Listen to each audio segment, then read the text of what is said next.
Muy buenas noches, amados estudiantes.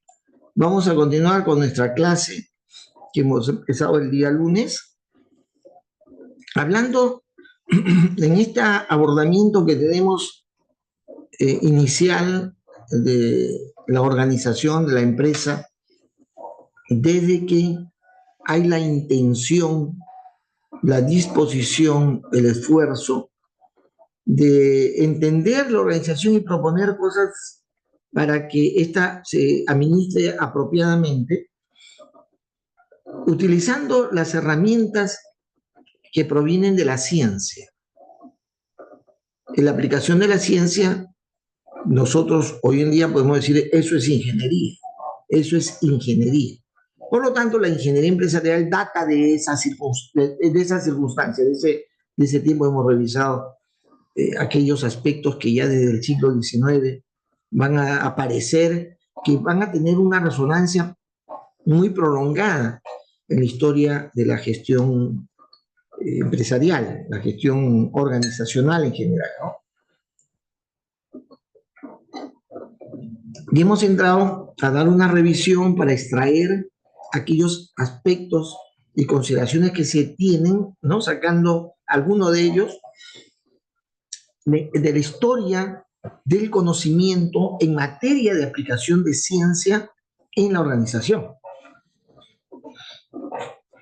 Y hemos empezado desde la perspectiva clásica. Y hemos enmarcado esa perspectiva clásica dentro de las ideas, de la composición ideológica, digamos, de la época en la que aparecen estas ideas, que tiene que ver con la influencia del conocimiento científico clásico o newtoniano, ¿no? Newtoniano. Es decir, con la forma de entender la realidad distinta a la que ahora tenemos, a la que ahora disfrutamos, que es una visión totalmente diferente, más cuántica, más ondulatoria, más relativista, en fin, que tiene que ver con presupuestos diferentes que van a cambiar o se van a introducir desde comienzo o mediados del siglo pasado, el siglo XX, y que hasta el día de hoy van evolucionando progresivamente, sobre todo por el efecto que tiene sobre la invención, sobre la creación tecnológica. Y entonces eso ha ido creciendo. Pero en esta época hay aspectos y elementos resaltables que vale la pena considerar de manera crítica, sin duda alguna, de manera crítica, pero considerar porque de alguna manera implica con la visión de la organización en el mundo actual. Y hemos estado hablando del enfoque clásico, entonces, y hemos entrado por una revisión de las ideas que provenían de la escuela alemana, que era la escuela en dicha época que pertenecía al desarrollo más avanzado del conocimiento. Los grandes científicos, los padres de muchas de las corrientes de las ideas nuevas que se dan en el mundo, surgieron de Alemania. Y entonces, por esa razón, y hemos buscado dar un entendimiento claro y contextual de las ideas que vienen de Alemania, que se expresan de una manera articulada, clara, en Max Weber, ¿no? Es decir, que llamamos también ideas weberianas o la visión francesa, de la escuela francesa. No, perdón, alemana, la escuela alemana, ¿no? Y esa perspectiva es una perspectiva que tiene un ropaje, un lente, un antecedente, un soporte que proviene de las ideas que han de surgir de la reforma protestante, ¿no? Totalmente liberal, absolutamente las ideas de renovación, de sacudirse de lo dogmático, del imperio restringido de la razón, se van a romper con el movimiento protestante. Y entonces, y eso da lugar a toda una... hay una obra de Weber muy interesante que no se les dije la vez pasada, que es el espíritu capitalista del protestantismo. O sea, el protestante en realidad va a enarbolar una serie de ideas que dan pie a la base misma del capitalismo moderno. El capitalismo es absolutamente protestante. Es decir, los países que más desarrollan desde el punto de vista capitalista son los países protestantes, como Alemania, Inglaterra, Estados Unidos, son países protestantes. Y los países que se retrasan un poco en su desarrollo económico son los países católicos, que mantienen unas ideas marcadas por el dominio conceptual, digamos, filosófico, ideológico, de una sociedad más arraigada en las ideas del catolicismo, ¿no?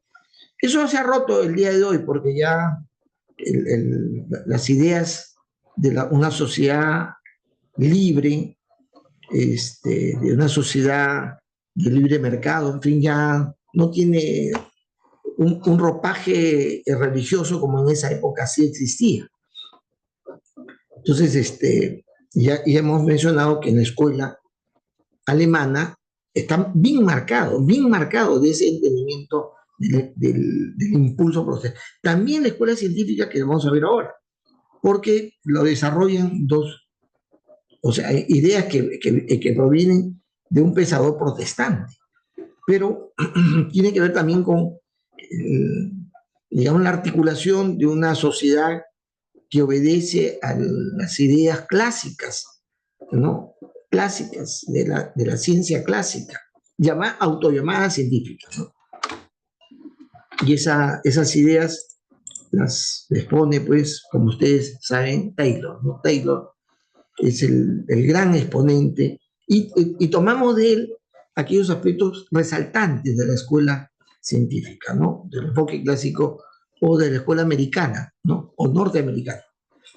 En primer lugar, que está centrado en la idea de perfección de aquello que interesa en la gestión industrial, en la industria, en la producción, en la empresa como ente productivo.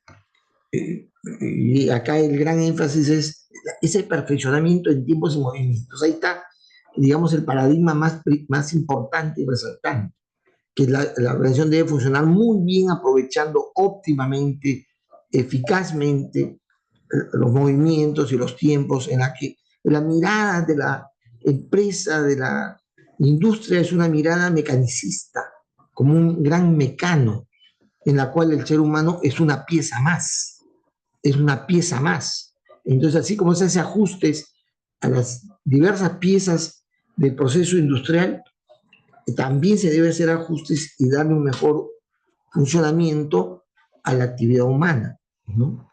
Por esos tiempos y movimientos es algo que marca el derrotero de las ideas de gestión empresarial con esta escuela, ¿no?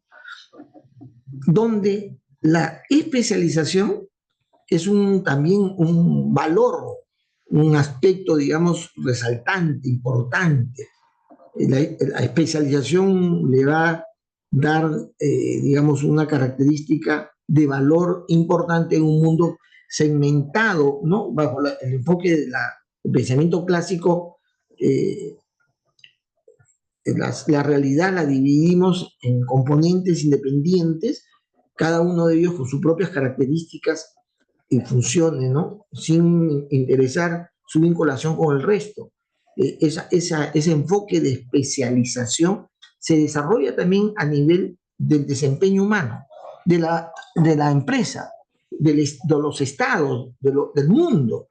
Cada país tiene sus campos de especialización, se dice, ¿no? En lo que produce, en lo que hace, por las condiciones geográficas, por el nivel de desarrollo del conocimiento, etcétera. La especialización es una virtud, o sea, gente que se especializa a primera vista, tenemos que, o sea, se les considera bien, ¿no? Perdón un segundito, acaba de entrar un alumno adicional, espérense un segundito.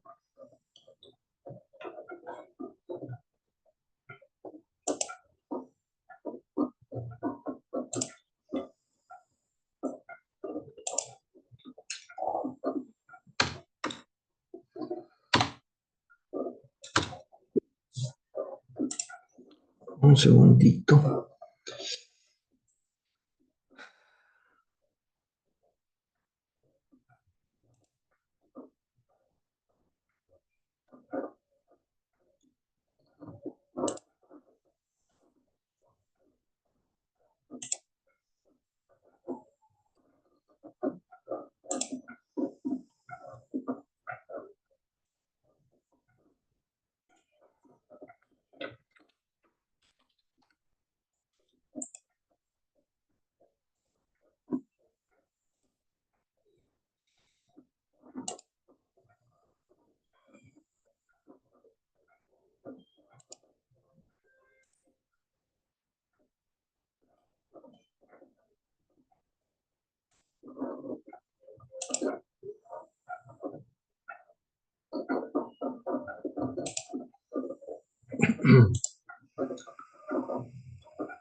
Bien, entonces la especialización es una característica eh, bien marcada en este modelo o enfoque organizacional, ¿no?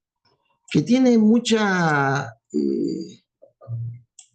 digamos, llegada en general en el mundo entero, eh, pero a partir de las, digamos, del entendimiento que se va a dar en la experiencia organizacional americana, ¿no?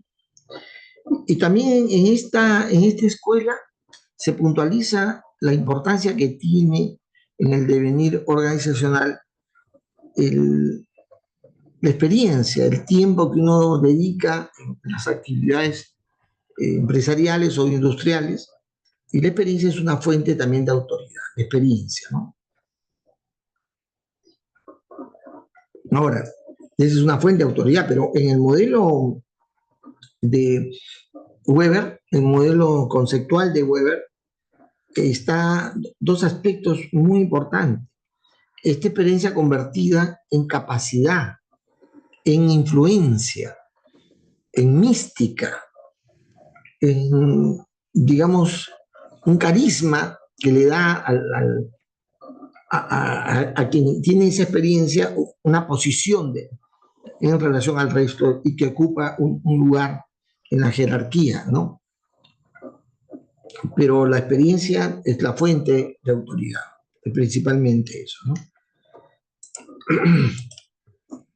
Otra cosa importante es que la escuela señorita también se ajusta a una distribución del trabajo donde la supervisión funcional está establecida porque la organización piensa que para producir lo que se requiere, lo que, lo que corresponde a la naturaleza de la organización, debe delimitarse por las funciones que se deben desarrollar en favor de la construcción de del producto que se tiene o del servicio que se realiza, ¿ya?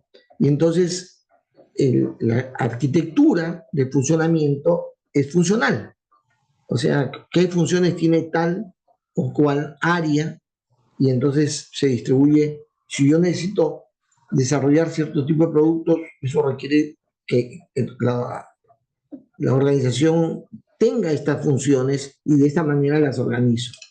Y la supervisión se hace a las funciones, a las funciones. Ahora, acá todavía pues no existe la idea de que la supervisión debe hacerlo al producto o a los procesos, ¿no?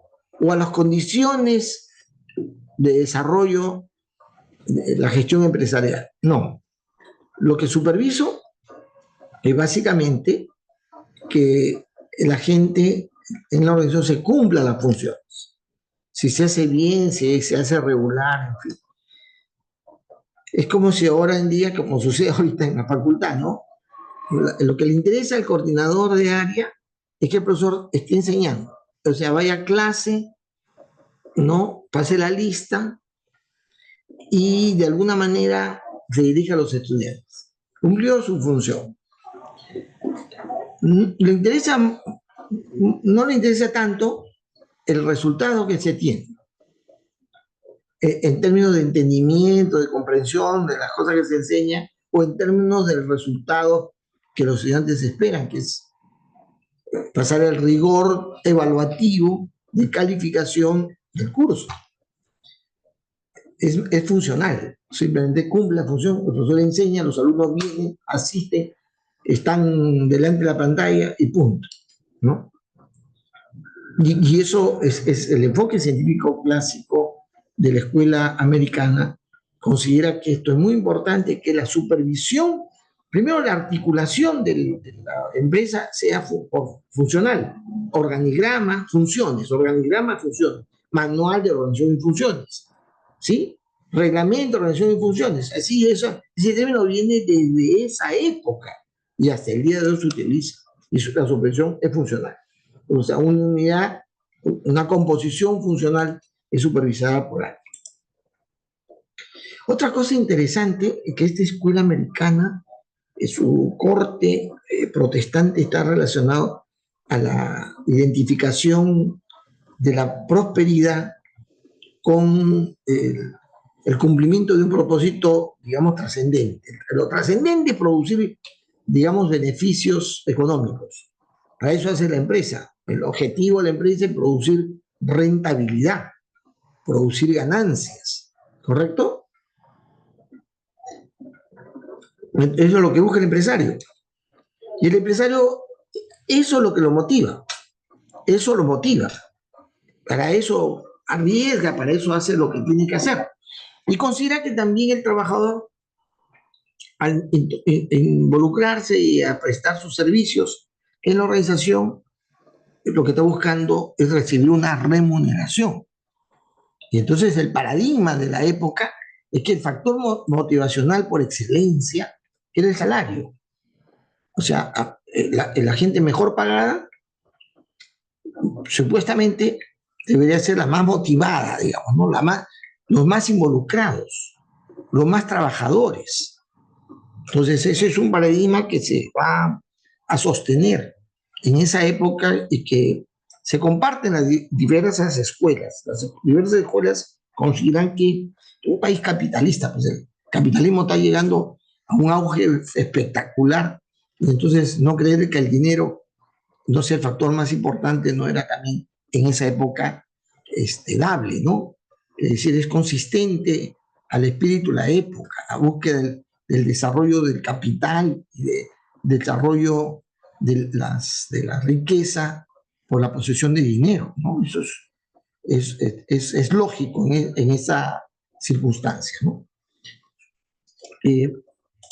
También en este marco, digamos, de la escuela clásica, hay que tomar como referencia, como una referencia simplemente ejemplar, el aporte de esta pareja, ¿no? De estos esposos, los Gilbert, esposos ingenieros, es decir, desarrollan temas relacionados al cálculo, a las mediciones, que van a contribuir a este núcleo central del entendimiento científico de la escuela clásica norteamericana, el hacer mejor las cosas. Los Gilbert están inspirados en este desarrollo, en el proceso de mejorar las condiciones de vida, porque en esa época no hay una legislación que limite las condiciones de empleo, no las hay. Y de las consideraciones de desempeño, que simplemente hay que producir más en las condiciones que sean. Pero hay un interés importante en esta pareja también protestante, de darle condiciones mejores, que digamos, provean a la empresa una mejor productividad, le dé a la empresa mayor productividad, pero a la vez que las personas, los seres humanos, estén en mejores condiciones, se vuelvan mejor, se desarrollen más, no se enfermen o no no tengan las consecuencias mayores en lo que en sus actividades los obreros pueden hacer bien las cosas. Y es así que ellos trabajan en estudios y en propuestas de diseño de movimientos en el quehacer del trabajador, del obrero, del albañil, en este caso como ejemplo de haber ellos pensado y optimizado para que un trabajo se realice con menos movimientos, con menos puntos de acción, ¿no? Y entonces lo que se hacía clásicamente de una manera, ellos van buscando hacerla de una manera más óptima, más rápida, más sencilla. Y a las cosas que se resaltan en los escritos que refieren a lo que los Gilbert contribuyen, es por ejemplo de bajar el nivel de movimientos en el trabajo de albañilería, ¿no? En esa proporción, ¿no? 18 a 5. Y ellos tienen el planteamiento fuerte de jornadas uniformes. ¿Por qué? Porque esas jornadas rotativas y desequilibradas en tiempo y en asignación de trabajo no eran buenas para la productividad, no eran buenas también para las condiciones que se requerían en las personas. Y entonces ellos insistieron en que sean jornadas de los obreros uniformes, en la, ¿cómo se llama? En los turnos correspondientes y en la manera como se consignaba el trabajo, ¿no? Tanto de tiempo como cantidad.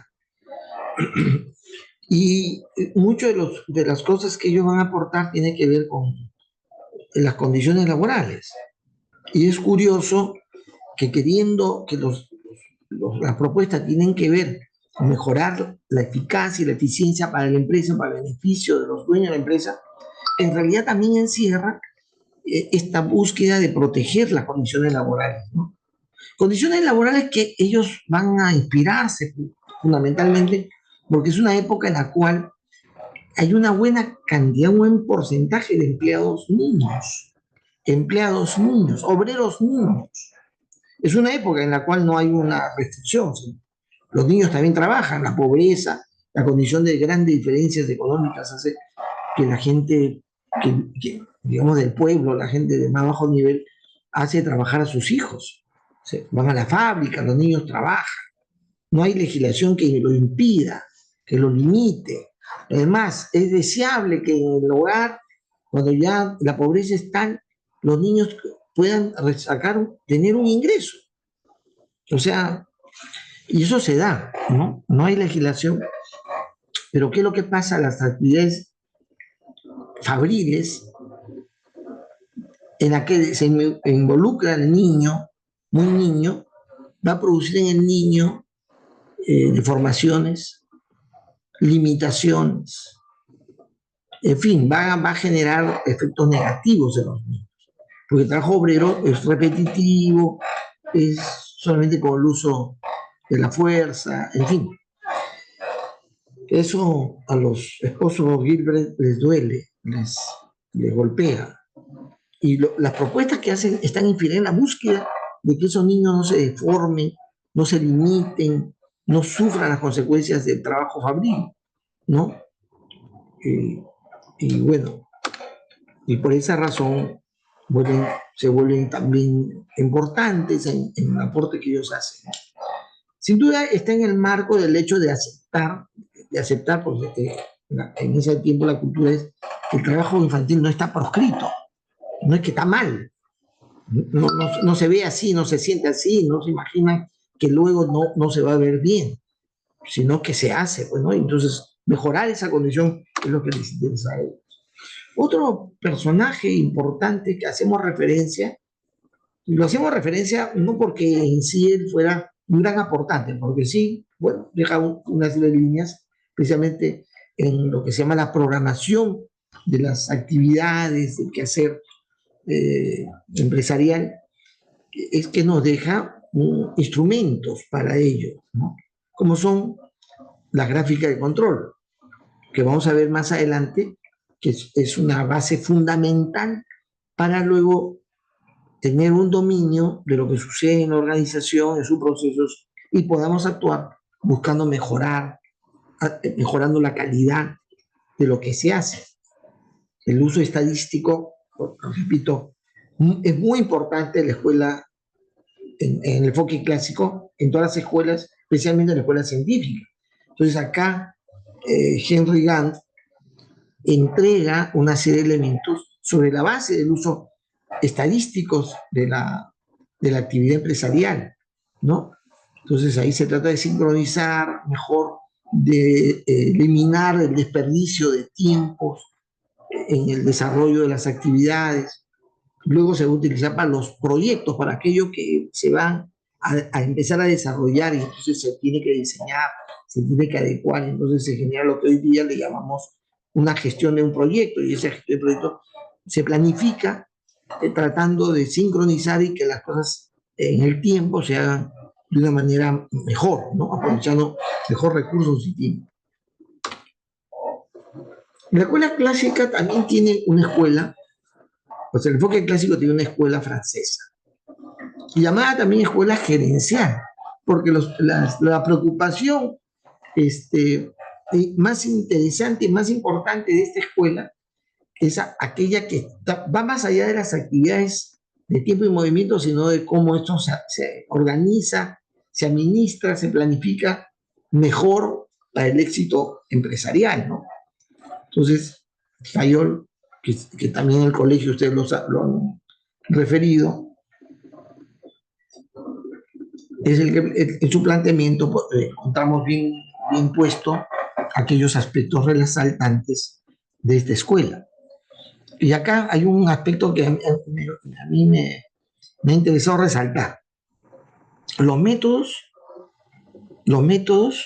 están por encima, son más importantes que las cualidades personales. Es más importante.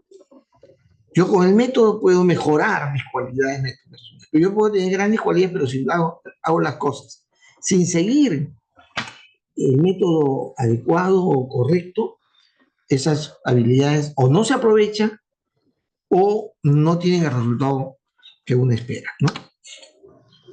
O también esta escuela considera, igual que la escuela alemana, que la estructura de la organización debe ser formal, debe estar formalizado, debe estar establecido, y también los procesos, lo que se hace, tienen que estar debidamente explicados.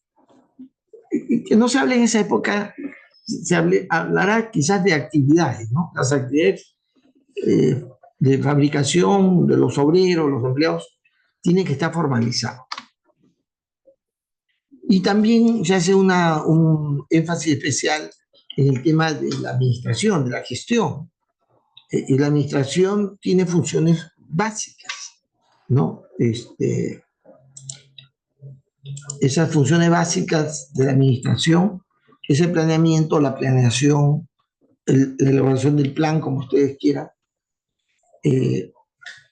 Planear es establecer lo que se va a hacer en un tiempo determinado, lo que se requiere y cada paso que hay que seguir para poder lograr el objetivo que se plantea en un plan, ¿no?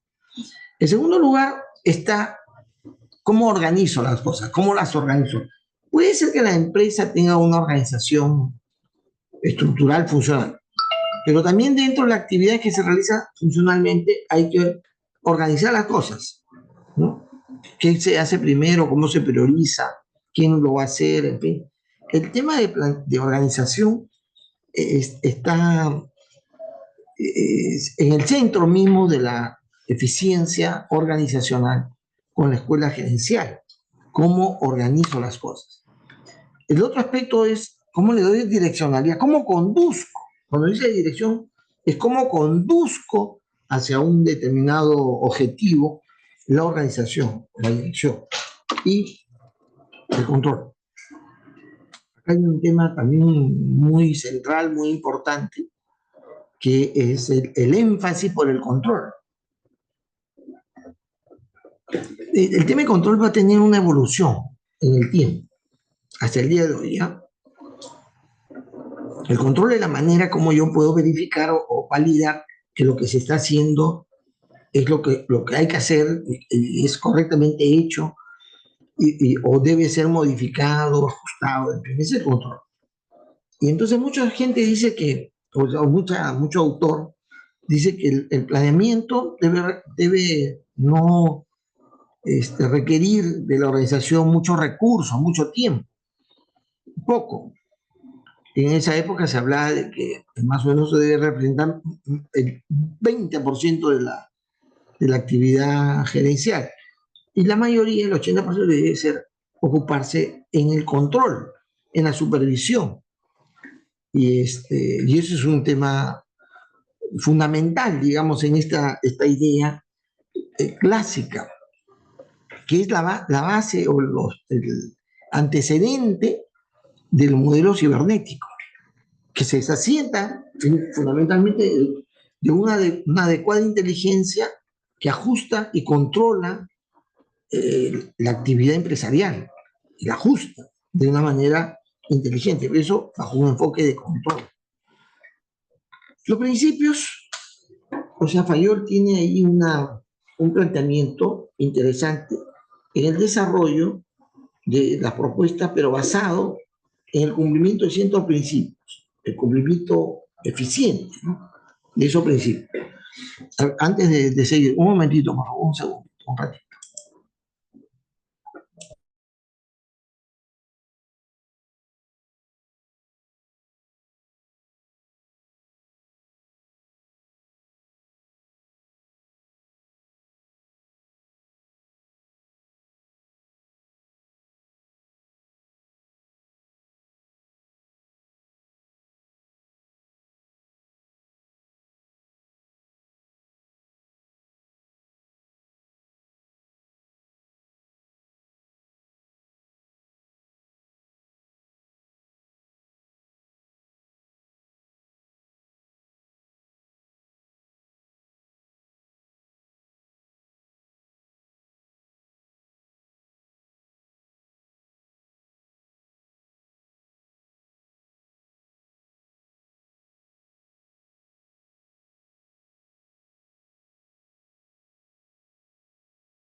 No sé si es el frío,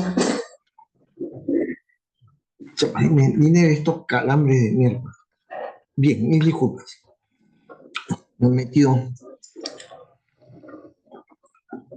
potasio, tengo que consumir. Bueno, eh, decíamos, Fayol, su marco de entendimiento, de manera interesante, que está relacionado al desarrollo de ciertos principios en la administración, en la gestión. Primero, similar a otras escuelas, consideran la importancia de la buena y adecuada división del trabajo. Igualmente, como en la escuela alemana, la articulación por especialidades y funciones tiene que concatenar una secuencia que no interrumpa, no haga desperdicio, que no contribuya, colabore en la construcción de lo que se quiere realizar como empresa. En segundo lugar está el principio de la autoridad. Cuando se habla de la principio de la autoridad desde el punto de vista de Fayol, es que se respeta, es que está establecida en base a consideraciones evidentes y reconocidas y aceptadas porque se construye sobre evidencias claras la autoridad.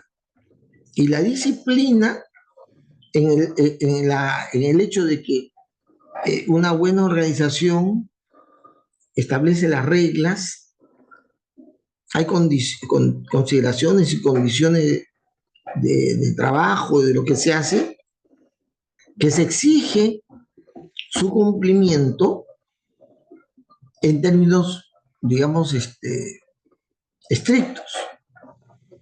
O sea, la disciplina es un elemento que proviene posiblemente y que no sé si proviene o más bien corresponde también al ámbito militar. Autoridad y disciplina parece son principios que se desarrollan corroborando o acogiendo lo que militarmente tiene valor, tiene importancia. La autoridad se respeta y el soldado disciplinadamente cumple lo que debe hacer. Ahora, la estructura conceptual de la educación de esta época sienta su base en este principio también, autoridad y disciplina. Es decir, si algo debe aprender el estudiante del colegio, aparte de ese conocimiento de las materias que se va a hacer, es que también tiene que aprender a respetar la autoridad y a cumplir con la disciplina. La puntualidad, la hora exacta que hay que entrar. Hay toda una perfilación que permite y que prepara al ser humano para poder actuar de una manera coherente con la sociedad industrial. Puntualidad, uniforme. En esa época, usted creo que ya no han vivido el tema del uniforme, el tema de la lealtad, el lema, ese asunto de estar ordenados, toda la formación desde la primaria a la secundaria, toda la época de instrucción que se da es para preparar al ser humano a que se cumpla este principio, autoridad y disciplina. Entonces, Fayol tiene mucha razón, que en esto radica para la época un factor muy importante en el buen desempeño de la organización. Otra cosa importante también que se comparte, no sé si proviene en las esferas militares, la unidad de mando y la unidad de dirección. Cuando se dice unidad de mando, es que cada persona tiene un solo jefe, no tiene dos. Eso es un principio importante. Hay un solo jefe, hay un solo jefe. Nadie puede tener dos jefes, sino uno solo. Y la unidad de dirección tiene que ver con que esa unidad de mando se alinea a un solo enfoque, a una sola dirección que proviene de arriba hacia abajo. De arriba hacia abajo. En ese sentido también hay una cadena de mando, donde las órdenes, las indicaciones, las directivas, lo que hay que hacer, se definen arriba y se cumplen abajo, ¿no? La cadena de mando. Esa cadena de mando se establece en los escritos de Fayol, no debe romperse la cadena de mando. Pero sin embargo, en el sentido, en ambos sentidos, o sea, de las órdenes que se emanan de arriba y se van desagregando hacia abajo, como del cumplimiento y el reporte de los resultados que debes subir de abajo, agregarse progresivamente hasta llegar al alto nivel.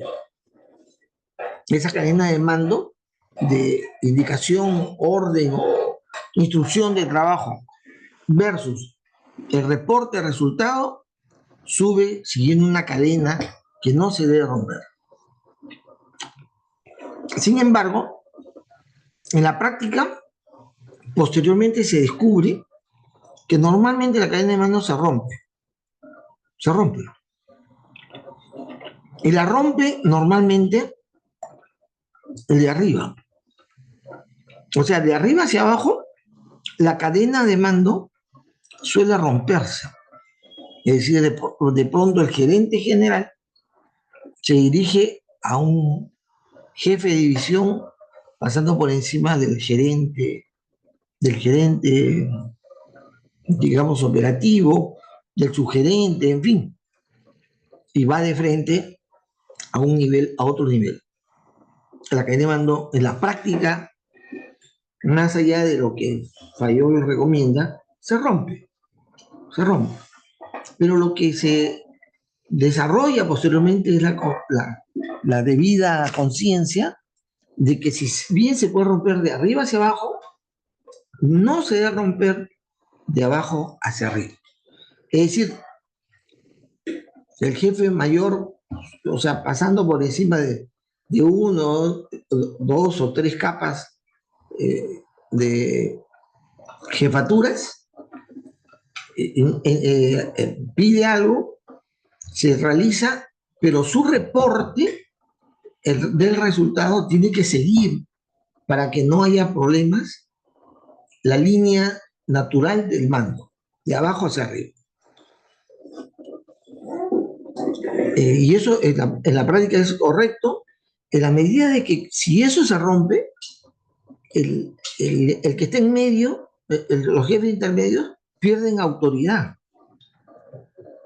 pierden una condición necesaria de ejercicio del poder o del mando que debe ser reconocido y aceptado por todos. Entonces la cadena de mando se puede romper de arriba hacia abajo en la práctica, pero no se debe romper de abajo hacia arriba. Otro aspecto importante, otro principio muy interesante de esta escuela es que se establece un criterio para la articulación y ¿cómo se dice?, la compenetración de los trabajadores, que es la que los intereses individuales deben estar siempre subordinados a los intereses colectivos o los intereses empresariales o los intereses generales de la empresa, ¿no?, de la organización.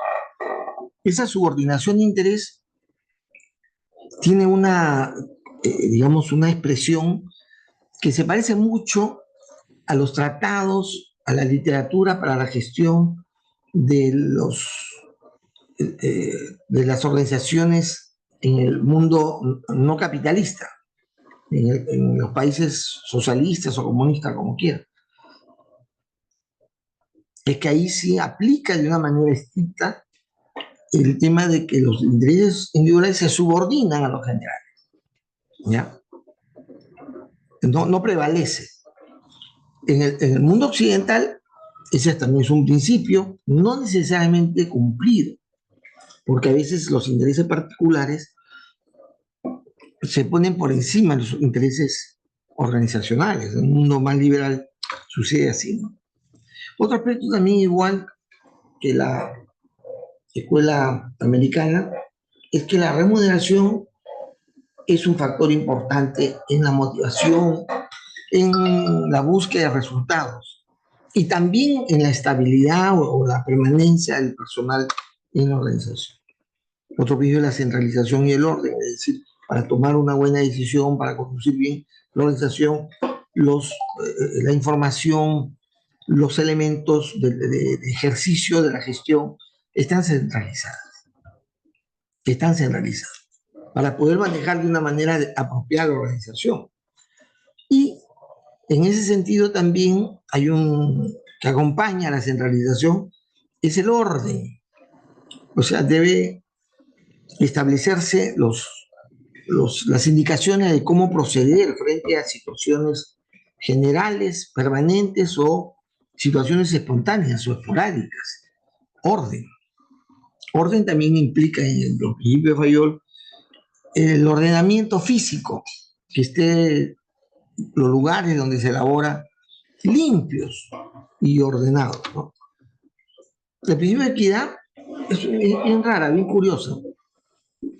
No es para que te paguen, a la gente le paguen con equidad, no. Equidad significa que en una organización bien manejada, la distribución del trabajo no debe ser notoriamente distribuida desbalanceadamente entre las áreas que corresponden, sino que hay un equilibrio en la situación de responsabilidades de trabajo. La estabilidad también es un principio muy importante en cuanto a que la organización muy difícilmente va a generar efectos de transformación y de cambio que generen en la gente que trabaja ahí una situación de incertidumbre o inestabilidad, ¿ya? Y también la estabilidad tiene que ver con el hecho de que las cosas que se hacen, los procesos que se hacen, se mantienen en el tiempo.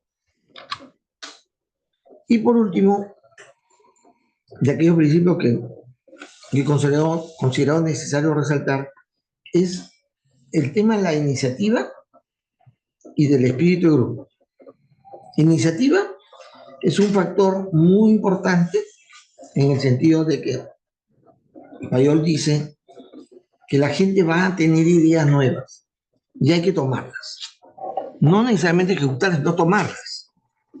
Y la iniciativa, en términos de que dentro de tu marco propio funcional hace las cosas mejor, incorporando cosas que te dé mayor eficacia, está bien visto, ¿no? Y los grupos el espíritu de grupo es un principio no como se ve en la Policía Nacional, que se oculta, se tapa, se protege a quien habiendo infringido una norma, algo, el grupo hace espíritu de grupo y lo protege, lo ocultan, en fin. No, de eso no se trata. El espíritu de grupo es porque yo me siento parte y en la medida de mi posibilidad estoy colaborando para que otro pueda hacer mejor su labor, ¿no? Bien, ¿alguna pregunta?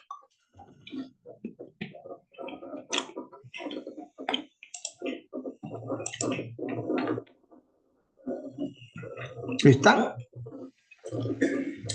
o no?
Bueno,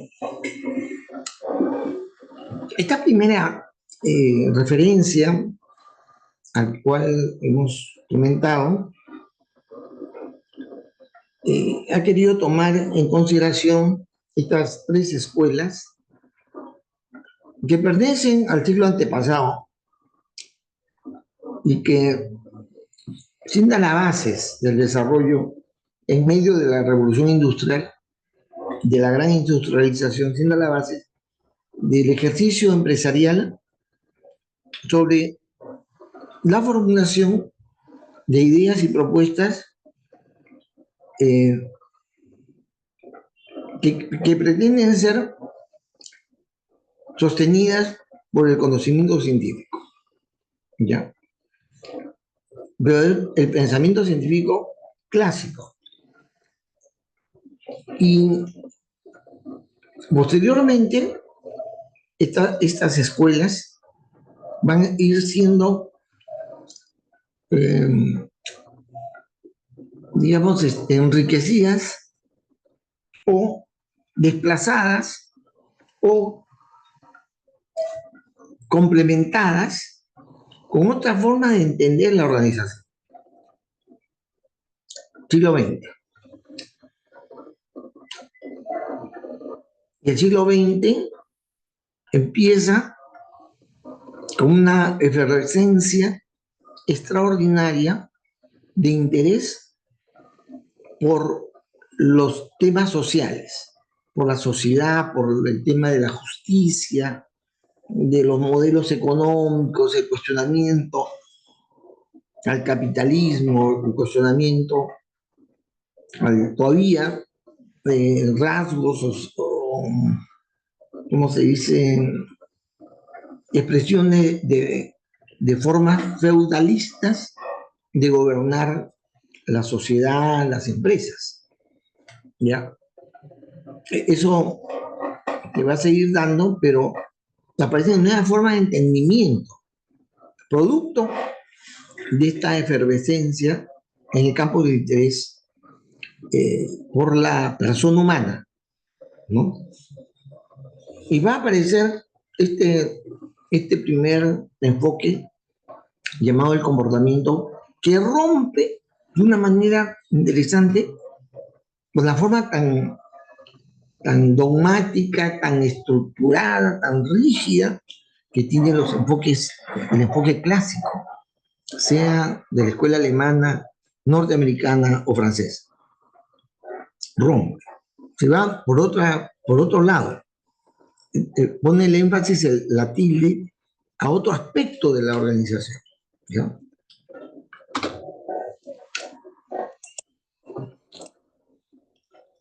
El enfoque del comportamiento. Su evolución es larga, pero es en los años 30 más o menos, entre 20 y 30, donde entra con fuerza, con una intención de quebrar la perspectiva clásica de ver la organización. Entra con el pie levantado, como se dice. Y establece, digamos, le da marco, no sé su sustento, pero sí está vinculado a los movimientos sociales en favor de la justicia, la obtención de un mejor trato de los seres humanos, ¿ya? O sea, esas corrientes de ideas se mezclan, se meten, rellenan, le dan otro matiz al entendimiento de la organización y cómo debe ser la organización. Donde el punto principal es cómo el conocimiento tiene en cuenta principalmente la persona humana. La persona humana. Y cómo debo tratar a la persona humana. Cómo debo relacionarme con la persona humana. La persona humana no es una pieza física sin sentimientos, sin emociones, sin dolor en el cuerpo. El ser humano es distinto a una pieza, a un proceso, a un producto. No es un producto. No es una pieza, no es un insumo. Es un ente activo. Y durante mucho tiempo, la gestión de las capacidades humanas se debe llamar gerencia de recursos humanos. ¿Sí o no? Hasta el día de hoy, en las organizaciones se llama departamento, área, gerencia, sugerencia de recursos humanos, ¿sí o no? Es la denominación que se da, recurso humano. El ser humano como recurso. Así como hay recursos logísticos, recursos materiales, hay recurso humano. Eso en estas épocas va a entrar en cuestión si el ser humano es meramente un recurso. Y entonces se toma conciencia de que las empresas viven, producen gracias a la participación laboral, ¿no? A la relación laboral. Aparecen los sindicatos, se organizan y entonces de pronto alguien descubre que todos unidos pueden pedir, reclamar una mejor condición, ¿no? Y con el movimiento social que se da desde Inglaterra, desde otros lugares, es que aparece que los trabajadores unidos jamás serán vencidos, ¿no? Los trabajadores unidos tienen una fuerza tal que pueden paralizar la empresa generándole pérdidas cuantiosas a las empresas. Y que eso es su poder, la huelga, gran poder, la paralización. Ahora, las, las huelgas son de diferentes tipos, ¿no? Hay huelgas blancas, hay huelgas extremas, digamos, ¿no? Pero eso tiene, va a ir desarrollándose progresivamente y dentro de este desarrollo, de esto que estoy explicando, de las organizaciones laborales, sindicales, en ese ámbito, va a tener el espacio suficiente y además enriquecedor para un nuevo enfoque, que se le va a llamar el enfoque de las relaciones humanas o el enfoque del comportamiento.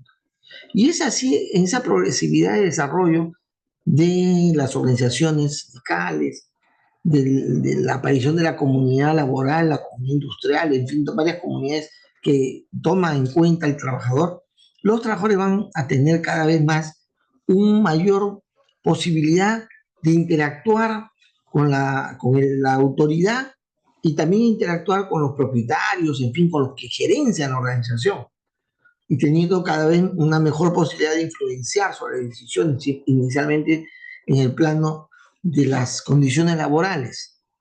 Pero también en algunos lugares surge la idea de que el trabajador puede también participar de los directorios, puede participar también de la mesa de trabajo, ¿no? Esas comunidades laborales tienen sus representantes y van a poder, a través de esos representantes, participar en las decisiones de las empresas.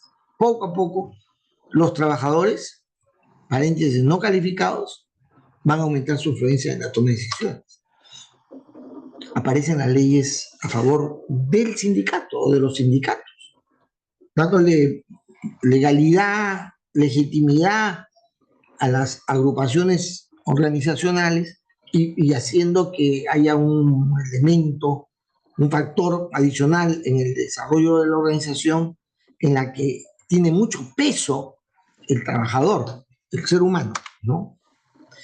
Hay una experiencia interesante sobre estos congresos de organizaciones industriales, que inicialmente son congresos de reunión de los propietarios de las grandes industrias, ¿no? De las grandes corporaciones.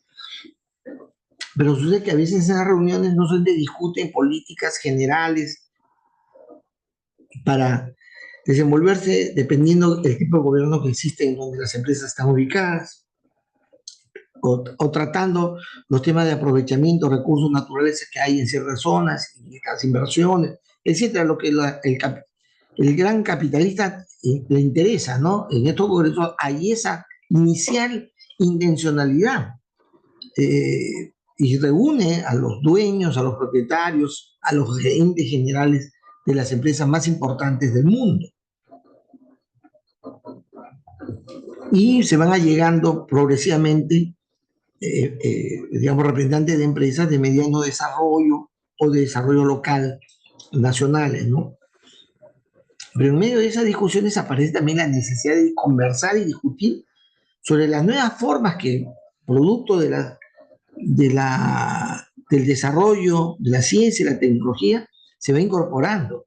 Y entonces, en esos encuentros, inicialmente de manera informal, y luego ya formalmente están los temas sobre cómo se utilizan los mecanismos automatizados, cómo se utiliza este tipo de herramientas, esta otra, o este tipo de fertilizantes, en fin.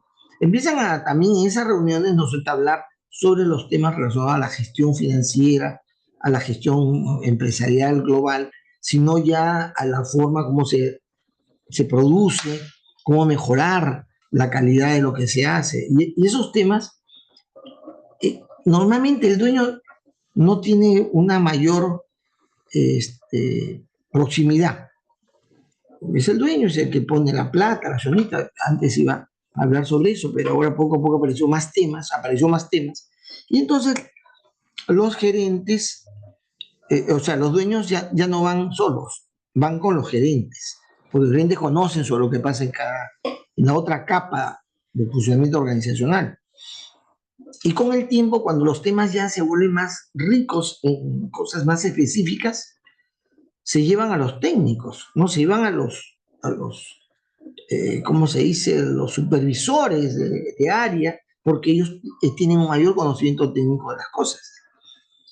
Y ahí se discuten, pero también surge, pues, se van los trabajadores, se encuentran con trabajadores de otras empresas, de otros países, y también discuten sus temas, sus preocupaciones. Oye, ¿cuánto les pagan ustedes? ¿No? Oye, ustedes tienen sus asientos reclinables, o sea, cómo empiezan a compartir, ¿no?, estos eventos. Van también circulando los temas de interés organizacional, ya no de los empresarios, sino empieza a circular temas relacionados a la preocupación e interés que tienen los empleados, los empleados. Y es así que se van añadiendo esos temas, ¿no?, para discutirlos en estos encuentros, y progresivamente va teniendo más ubicación los temas de proceso, de producción, los temas laborales, los temas sindicales, y de pronto, en un tiempo determinado, los temas gerenciales ya no se tratan los temas más técnicos, más procedimentales y sobre todo los sindicales, los de los intereses, ¿no? Y entonces el Congreso de Organizaciones Industriales se va a convertir en un congreso de encuentro de necesidades laborales, o sea, del problema laboral, desplazando absolutamente el interés que le dio origen. ¿Qué aspectos se resaltan en el enfoque de comportamiento?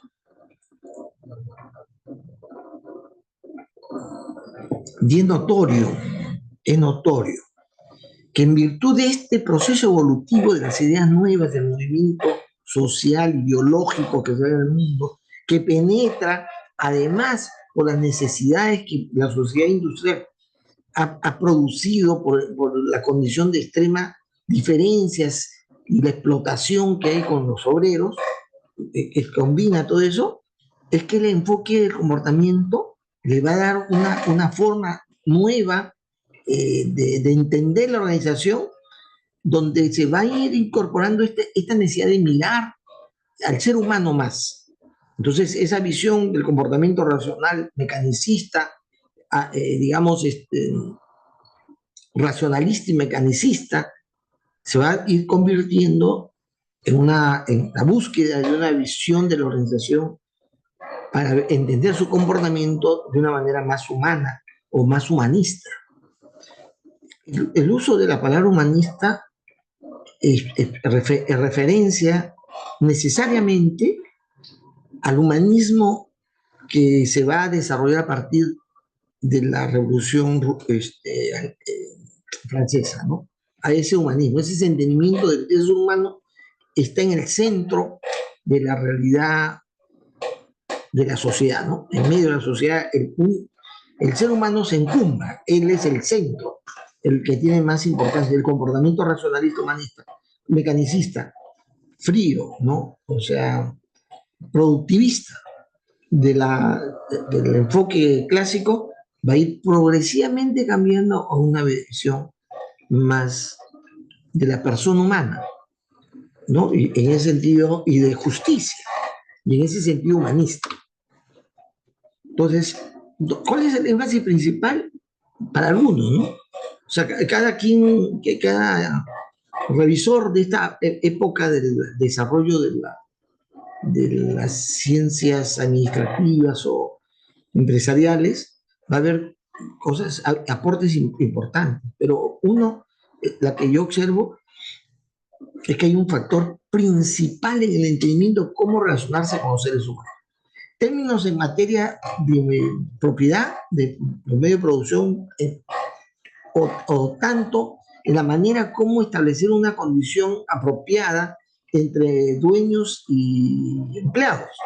¿Cómo, cómo debe ser dado la relación que hay al interior de las empresas en la relación jefes subalternos? O también, y también, la implicancia relacionada a las relaciones que debe haber en términos comunicacionales dentro de la organización.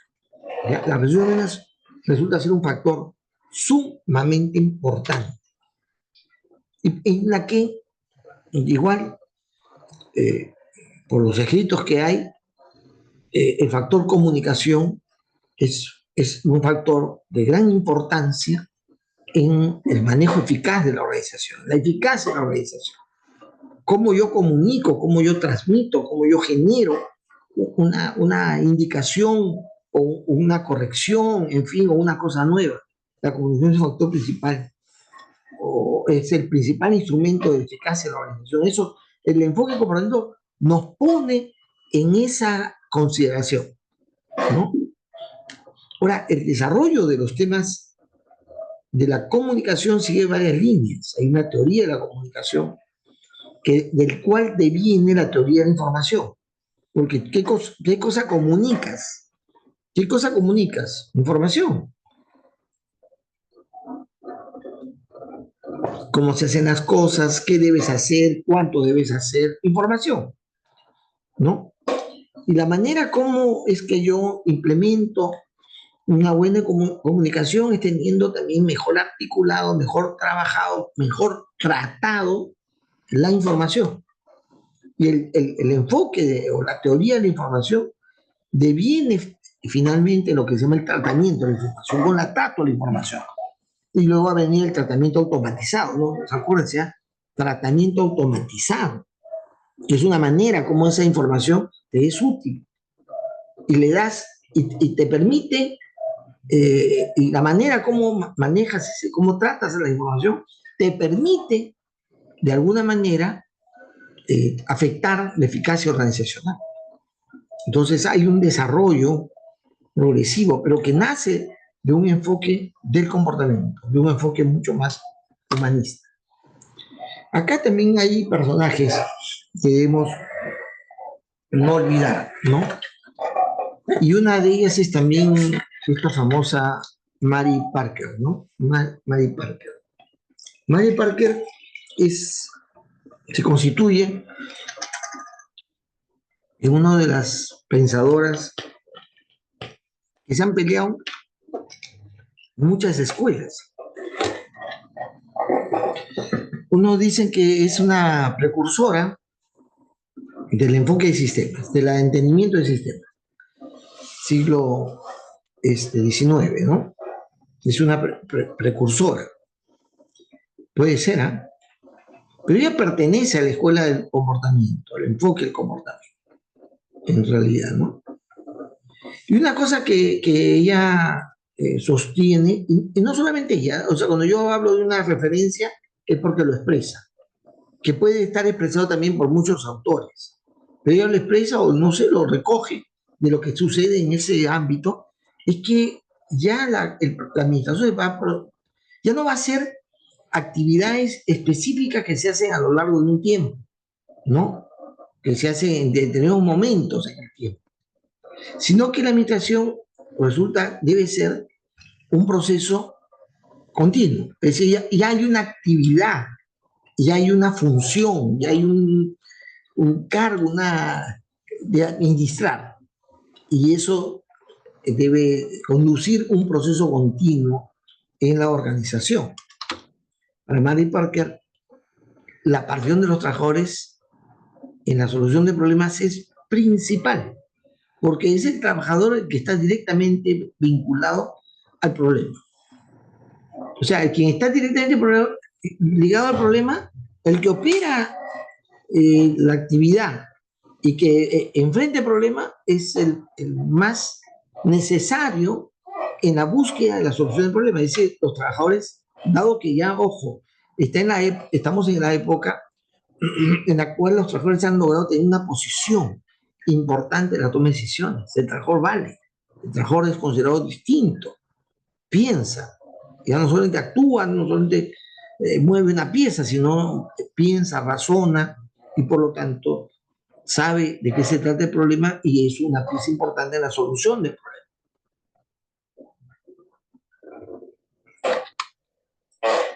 Y acá, para mí, Parker también hay un aspecto interesante de la manera como la coordinación y la administración se integran en una dinámica. O sea, hay una dinámica bastante interesante, bastante importante en lo que se llama la función administrar con la función coordinar.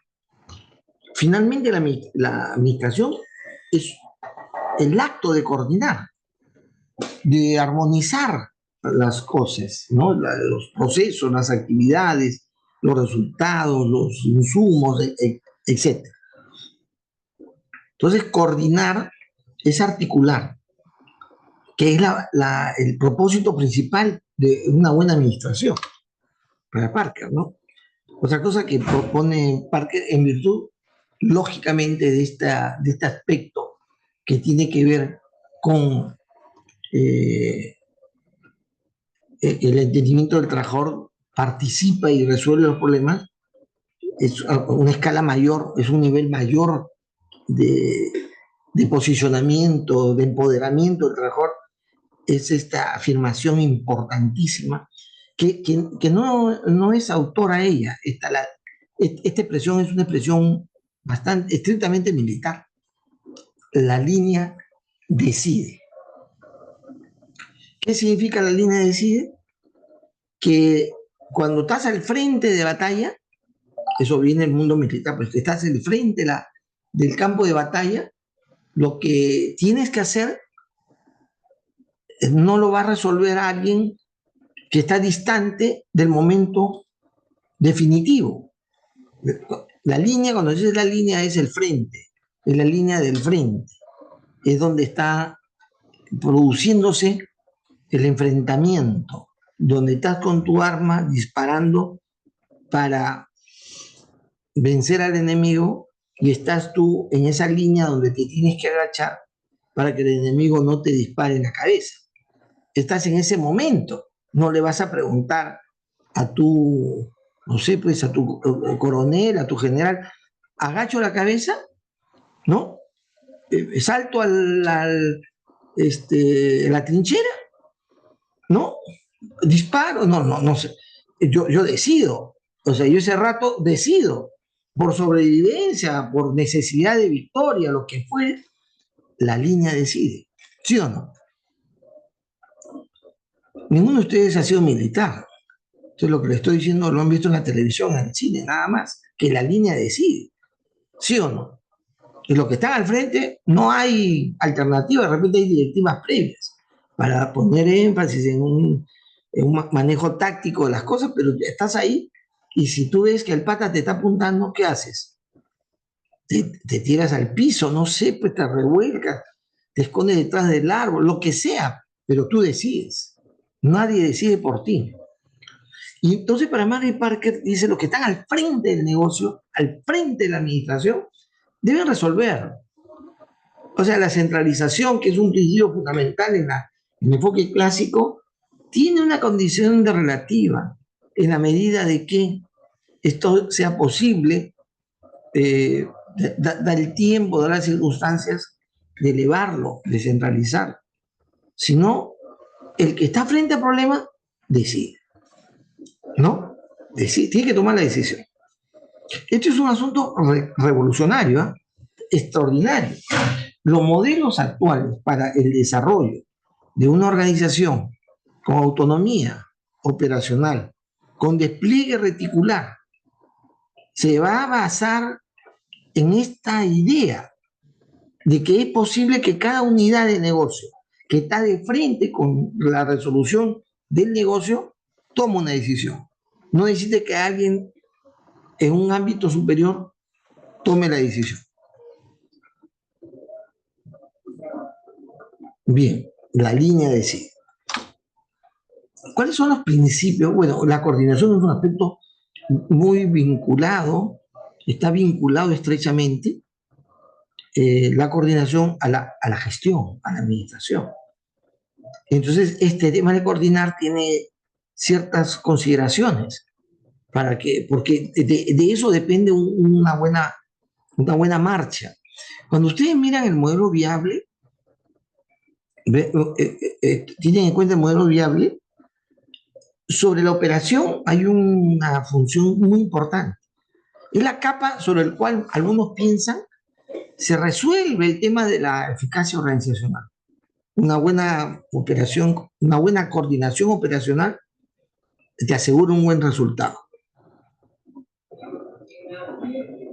También te da los elementos para mejorar una buena coordinación. La coordinación, entonces, para Mary Parker, lo coloca en un plano bastante importante.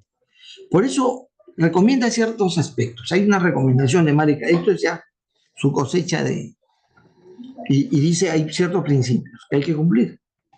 Primero, el contacto directo. Contacto directo significa que aquella cosa que tiene que armonizarse no se hace en virtud de formulaciones genéricas y de propuestas geniales, sino de mutuo entendimiento. De mutuo entendimiento. Si yo tengo que coordinar algo, yo tengo que tomar directamente el contacto para que el mensaje, el entendimiento no esté distorsionado por una cadena de transformación de mensajes. El contacto directo es importante. Luego, la coordinación no es que se hace un momento, es permanente, subyace en el funcionamiento de la organización, subyace. Yo digo que esto está coordinado en la medida que las cosas que se hacen sincronizan apropiadamente.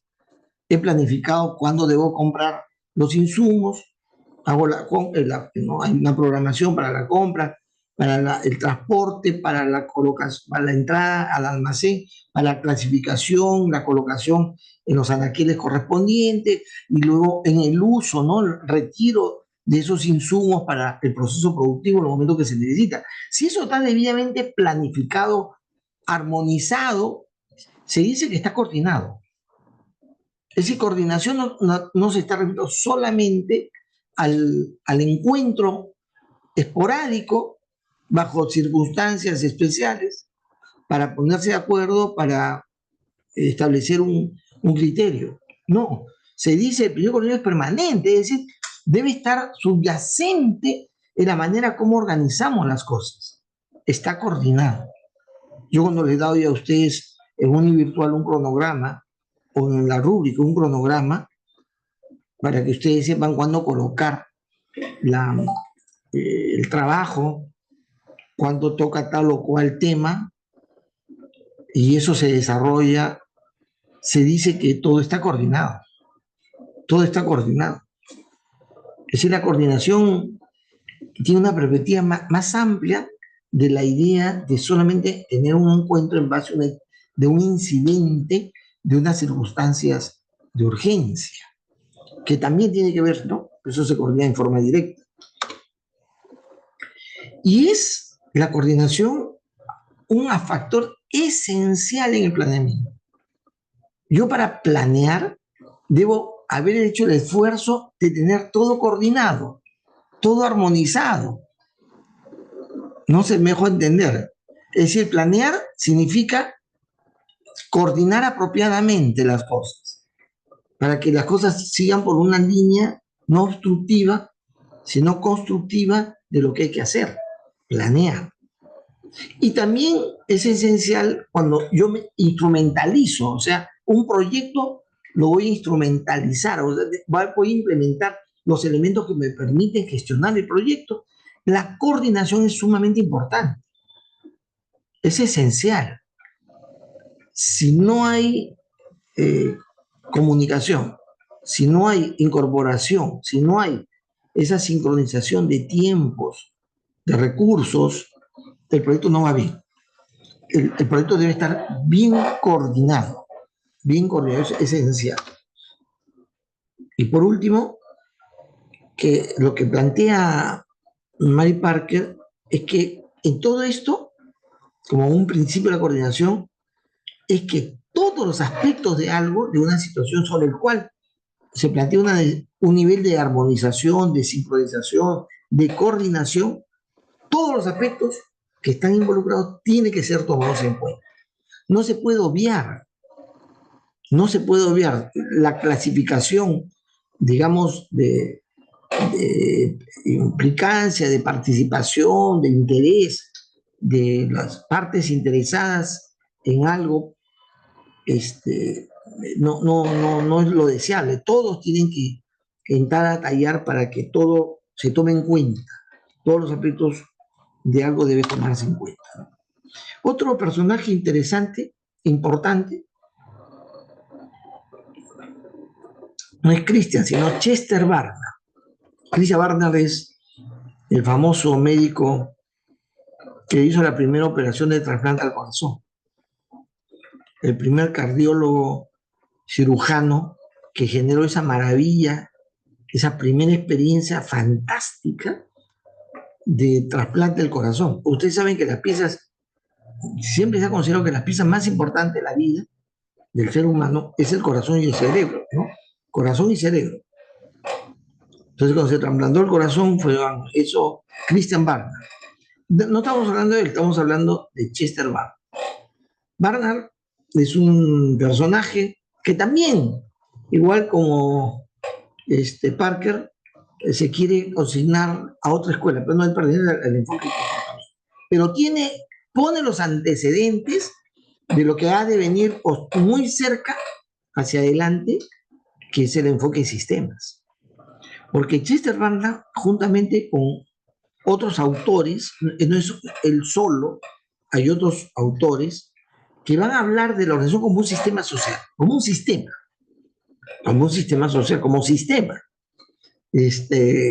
Barclay, va a estar como se llama Person, todos esos autores aparecen en esta época, pero Barnard pertenece al enfoque de comportamiento y va a hacer un planteamiento interesante para el entender y sacar, digamos, entender la organización basada en los principios del funcionamiento social, pero del funcionamiento social como sistema. Repito, no da ganas de escribirlo al enfoque de sistema, da ganas, pero no lo fue, pues, ¿no? Otro aspecto importante es que cuando yo miro la organización, tengo que pensar cómo se debe dar el enlace de la labor, pensando que los empleados desarrollan implícita o explícitamente un esfuerzo cooperativo. La organización es un esfuerzo cooperativo. Todos cooperan, cumpliendo un rol, trabajando en una etapa, cumpliendo una función dentro de un marco mayor. Entonces ese es el enfoque también de Barnard. Y la función directiva para Barnard, que queda plasmado en los entendidos posteriores, es que la función directiva ya no es tomar las decisiones, ya no es resolver los problemas, los dilemas, ya no ya. La función directiva se centra básicamente en transmitir el propósito, la intencionalidad, la motivación hacia los trabajadores. Es su rol es comunicacional y motivacional. Esto es relativo, ¿ah? Luego vamos a ver que en este mismo desarrollo del comportamiento aparece que la motivación es un factor que el jefe no produce, que los que dirigen no producen. Son más bien, los jefes son desmotivadores, son obstaculizadores del deseo propio de la gente. Más bien los controladores, ¿no? Los restrictores, la gente que genera, digamos, límites, restringe. Y entonces no son necesariamente, pero para Barnard, la función de vida debe procurar, en todo caso, no menguar, no afectar, no impactar la motivación de los trabajadores, ¿no? El planteamiento es que la organización, para que vaya bien, hay que tener una, condiciones de buena marcha en la que hay que asegurar que se mantenga una buena relación con los inversionistas, porque te ponen la plata, son ellos los que tienen interés en los resultados finales, en fin, buena relación, darle información y mantener una conexión buena, ¿no? Las buenas relaciones con los proveedores, sobre todo por el hecho de que el aprovisionamiento forma parte del inicio de un proceso que pretende ser un proceso eficaz y de calidad. Y las buenas relaciones con los clientes, sobre todo, para asegurarnos, satisfacer sus necesidades, atender sus requerimientos, digamos, enterarnos de lo que desean hacia adelante, ¿no? Las buenas relaciones con los clientes. Y acá hay también otra idea interesante, por eso mucha gente considera que deberíamos colocar a Barda dentro de la escuela de sistemas. No es así, pero da la impresión, porque él plantea que debe haber un equilibrio entre el entorno de la empresa, el entorno externo, y el funcionamiento interno de la organización, cultura, modo de comunicación, lenguaje, características étnicas, en fin, cultura. Debe haber una interacción, debe también haber un equilibrio. O sea, la empresa crece, la empresa se desarrolla, tiene éxito, también debería eso tener una implicancia en el entorno en el que se encuentra, ¿no? Barnard. Y es ahí donde aparece con Barnard interesante sobre el manejo más apropiado del quehacer laboral. ¿Cómo mejor manejo las actividades que realizan los empleados? ¿Cómo mejor manejo esas capacidades? Y entonces, yo no sé por qué se titula así, que es una teoría de la aceptación de la autoridad. Bueno, sí, intuyo qué cosa es, ¿no? Es una teoría muy interesante, pero que se aplica, no es teórico, sino es un basamento de ideas para el tema de la aceptación de la autoridad. En primer lugar, está la premisa de que los empleados tienen libre albedrío. Puedes hacer lo que te dé la gana, como yo hago con mis estudiantes. Mis estudiantes hacen lo que le dé la reverenda gana. Hagan lo que a ustedes les dé la gana. ¿Ya? Eso es un principio básico. El empleado tiene libre albedrío. Ese concepto de libre albedrío también es protestante, ojo, ¿eh? Libre albedrío. El protestantismo se mueve entre un dilema, ¿no? El dilema del libre albedrío y la predestinación. Libre albedrío y predestinación. Son dos conceptos. Los, los suizos, la reforma suiza, sienta sus bases en la idea de que Dios domina la realidad. Dios es soberano, Dios lo maneja. Y las ideas que vienen de Inglaterra por el movimiento metodista wesleyano es de que el ser humano decide entre hacer el bien o hacer el mal. Es libre de decir si hago bien o lo hago mal. ¿Hago mi trabajo a tiempo o no lo hago mi trabajo a tiempo? ¿No? O sea, hago una buena exposición. Tú decides. Eso, movimiento wesleyano, hay un movimiento de libre albedrío, un movimiento protestante. Y hay otro que no, que dice, no, tú haces las cosas de acuerdo a lo que Dios ha determinado. Eso se llama la predestinación. Predestinación. El destino está establecido por la omnisciencia y la omnipotencia de Dios. Bueno, como fuere, pero para Barnard hay que decirle al trabajador, hacerle saber que es libre de hacer lo que le haga. Libre. Sin embargo, esa libertad tiene que estar enmarcada en lo que se le pide. Es decir, yo te digo, este es tu tema, ¿correcto? Tú haz lo que quieras. Escoge si haces de todo, una parte, una sección, si tú escoges la empresa, tú escoges el área, en fin, pero yo te doy un tema. Es decir, yo te pido algo. La teoría de la aceptación de la autoría, tienes toda la libertad, pero esa libertad se aplica en este marco. Y tú lo debes entender. Antes debes entender bien lo que se te pide. Lo que tú debes contribuir. Ahora, cuando ese entendimiento de lo que se pide incluye tener conciencia de cuál es el resultado final. Yo estoy pidiendo esto porque lo que queremos es alcanzar al mercado con este producto para que la mayoría consuma este producto que hacemos. Eso es lo que es el objetivo. Tú lo debes entender. O sea, cuando yo le digo esto es lo que se espera de ti, es porque esto es lo que queremos llegar finalmente a tener. ¿Entiendes?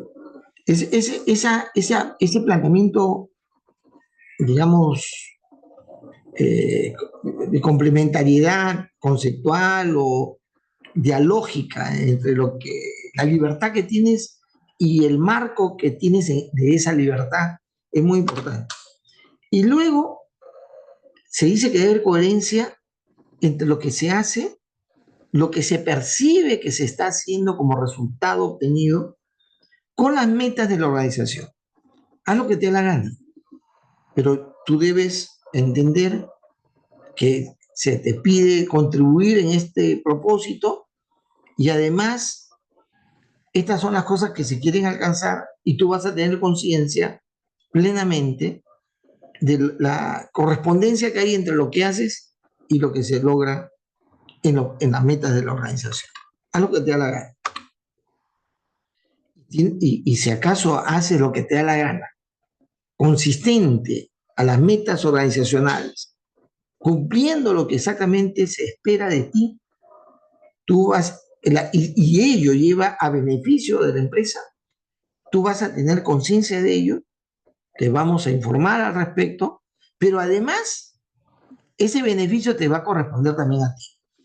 Eso es el principio. Barnard indica de que esa conciencia, ese involucramiento y esa libertad también va de la mano con que el producto de ese resultado te aplica, te aplica. Es decir, recibes parte del beneficio. Entonces, ¿qué es lo que pasa? Eso genera un sentido de pertenencia, de interés motivador y aceptas lo que la organización es. Aceptas la autoridad ya no de alguien. Acá estamos hablando de otro tipo de concepto de autoridad. Lo que es necesario cumplir o obedecer, que es la intencionalidad organizacional en la cual tú estás involucrado y ya depende de ti si contribuyes. Pero si contribuyes bien, tienes que sentir que se ha hecho bien. Y por último está el enfoque del comportamiento. El enfoque del comportamiento tiene una referencia muy importante en esta famosa prueba de Hampton, ¿no? Hace famoso a un extraordinario pensador y docente teórico, práctico en el campo del comportamiento, del enfoque del comportamiento, ¿no? Elton Mayo. Y se trata de esta experiencia que se dio en la Western Electric Company para mejorar el proceso productivo en virtud de pruebas y de experiencias de largo plazo, ¿no? Tomaba mucho tiempo, muchos años, en desarrollar pruebas para mejorar las condiciones de trabajo. Y acá se utilizó como grupo de de estudio, de pruebas, la sección de ensamblaje de piezas electrónicas, pero con el trabajo femenino, de mujeres.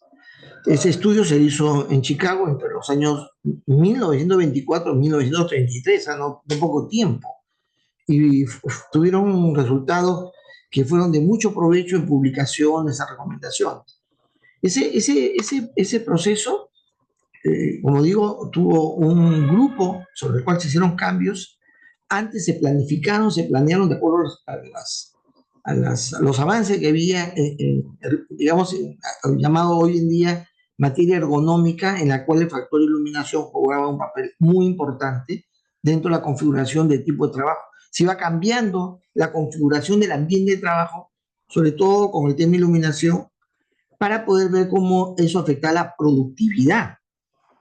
Y entonces también en condiciones físicas y de trabajo. Y fue así que se creó toda una estrategia y un plan, se llama de tambores, tambores de adecuación, de ambientación, digamos, en la cual se iba midiendo durante un buen tiempo el resultado de la productividad en esas nuevas condiciones. Y había otro grupo, el grupo de control, que era el grupo que no se hacía cambios y que se comparaba con lo que se hacía en el otro grupo. En el grupo que sí había cambios y se quería ver cuál era el efecto sobre la productividad. Y así sucedía que había, cada vez que había cambios y durante un tiempo se iba experimentando con condiciones establecidas, condiciones previamente planificadas, y es que se vio que esta propuesta será... Pero sucede que en un momento determinado entra pues un practicante posiblemente, y el tambor de pruebas se altera, y él coge una configuración de trabajo que ya se había hecho. Se equivoca, coge uno y vuelven a hacer la experimentación, el proceso experimental con una configuración de trabajo ya que se había hecho. Y que pasa algo sorprendente, y es que en ese periodo también la productividad sigue aumentando. Cuando se ejecutó por primera vez, tuvo un nivel de despliegue productivo, pero esta vez lo ha tenido más porque ha venido después, luego de una sucesión de cambios que se ha dado. Y entonces la gente no entiende, porque descubren que había un error, descubren que a pesar de ese error ha habido un incremento. Y entonces quieren explicarse. Entonces llaman a Elton Mayo, votan, por supuesto, al practicante, votan el equipo de trabajo, entra Elton Mayo con su equipo de gente, cuyo nombre de estos personajes muy difícil de pronunciar, Rotlichberger y William Dixon, ¿no? Famosos se van a convertir porque dan cuenta de que el factor principal no son las condiciones de trabajo, sino la manera como se motiva a la gente. Ellos se sienten observados, objeto de preocupación, de interés de la empresa, y por eso aumenta su productividad cada vez, no importa de qué tipo de modificación han tenido. Y una cosa que sucede adicionalmente es que Elton Mayo dice, vamos a darle descanso. ¿Qué? No, si deben trabajar todo el tiempo, se va a bajar la productividad. Él dice, no, pero demos descanso porque eso puede mejorar la productividad. Y efectivamente, restan en trabajo 10 minutos para que tomen café, y sucede que el resultado final es de mayor producción. A pesar que menos tiempo de trabajo, más producción porque han dado descanso intermedio. Ahí aparece el descanso intermedio. Luego se va experimentando y descubriendo que el descanso intermedio debería ser de 40 minutos. ¿Por qué 40 minutos? No lo sé. Inicialmente era 20, luego 40, en fin. Ahora la gente de algunos centros laborales toman una hora, pero ese descanso tiene un efecto más bien de aumento de la productividad. Entonces, el efecto Hunter saca como conclusión que hay un factor, que el factor salarial o físico de desempeño no es, se descarta ese factor. La reacción emocional en cadena a la atención especial se va a producir porque tanto el grupo de control, el grupo de prueba y con el grupo de control aumentan la productividad, a pesar que el de control no le cambian por razones de las condiciones que ellos observan, solamente de aspecto psicológico psicosocial, aumenta, ¿no?, su productividad. O sea, se descubre que hay una reacción emocional en la cadena de atención especial. Y aparece también el descubrimiento que hay, digamos, grupos influencers informales dentro de los grupos de trabajo, que tienen prestigio, poder, son los que participan más bien en la organización de los trabajadores, en su protesta, en su intermediación con las autoridades, en fin. Y que también se corrobora acá que esa vinculación que hay con el mundo externo que lo rodea genera un efecto positivo en la organización, ¿no? Hay una necesidad de interacción entre lo interno y lo externo de la comunidad. Muy bien. Señores, como hemos quedado ese reordenamiento, lo vamos a hacer, lo voy a publicar ahora que viene para ver cómo se hace. Hay una... nos viene estas siguientes entregas que vienen hacia adelante. Por favor, tomen cuidado con el tiempo y las características de la presentación que vienen a hacer. Entonces nos encontramos la próxima semana, el día lunes. Muy buenas noches, jóvenes.